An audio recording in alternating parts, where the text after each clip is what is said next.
মুমিনদেরকে বলা হয়েছে তোমরা কখনো হতাশ হবে না, কারণ তাকদীর লেখা হয়ে গেছে, হতাশ হওয়ার কোনো কারণ নাই।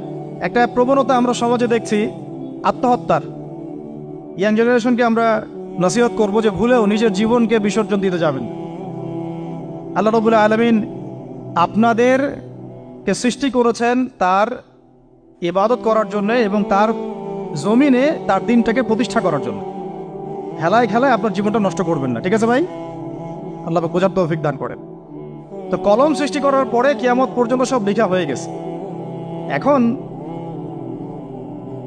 আমাদের এই পৃথিবীতে তো মানুষ ছিল না, ছিল? এদিকে মনোযোগ দেন। এই পৃথিবীতে কি আগে মানুষ ছিল? এই পৃথিবীতে আগে কি ছিল তাহলে বলেন? হ্যাঁ, মাশাআল্লাহ। এই পৃথিবীতে আগে কি ছিল? এখন ওরা নাই। সবার সাথেই কিন্তু একটা করে আছে, কমপক্ষে কয়টা করে? সবার সাথে কমপক্ষে একটা করে।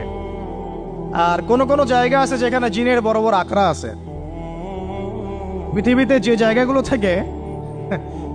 জায়গাগুলো থেকে ইসলাম বিরোধী অপতৎপরতাগুলো চলে, ওখানে জিনের আখড়া বেশি।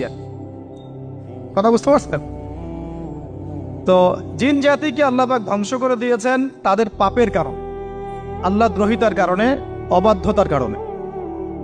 এখন আল্লাহ রাব্বুল আলামিন ইরাদা করলেন পৃথিবীতে আমাদেরকে সৃষ্টি করবেন, মানে মানুষকে সৃষ্টি করবেন। আল্লাহ পাক তার সমস্ত ফেরেশতাদেরকে একত্রিত করলেন। ঘটনাটা কিন্তু খুব ইন্টারেস্টিং। আমি জানি এখানে ওলামায়ে কেরামও আছেন, তবে আমি সবার জন্য প্রযোজ্য হয় এমন কথা বলারই চেষ্টা করছি, কারণ অনেকে হয়তো এগুলো নাও জানতে পারে।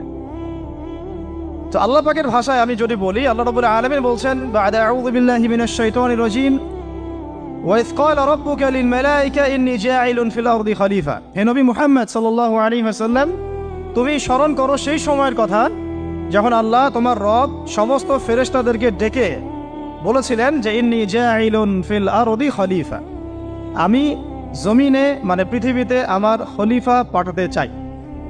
কি পাঠাতে চাই? আরো জোরে বলেন। আল্লাহ পাক বলেননি পৃথিবীতে মানুষ পাঠাতে চাই, পৃথিবীতে নতুন কোনো মাখলুক পাঠাতে চাই। আমাদেরকে আল্লাহ পাক সম্মানের শব্দে সম্মানিত করেছেন, বিশেষায়িত করেছেন। আমাদেরকে বলেছেন আমরা আল্লাহর খলিফা, আমরা আল্লাহর খলিফা। এখন আমরা আল্লাহর খলিফা, কিন্তু পৃথিবীতে মানুষ খিলাফা শব্দ সহ্য করতে পারেন।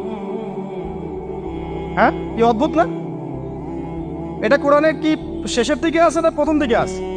সূরা বাকারার একদম শুরুর থেকে 3, 4, 5টা পৃষ্ঠা উল্টালে দেখবেন এই একটা আছে। কোরআন তাহলে শুরু থেকে কখনো খুলেও দেখেনি সে ব্যক্তি।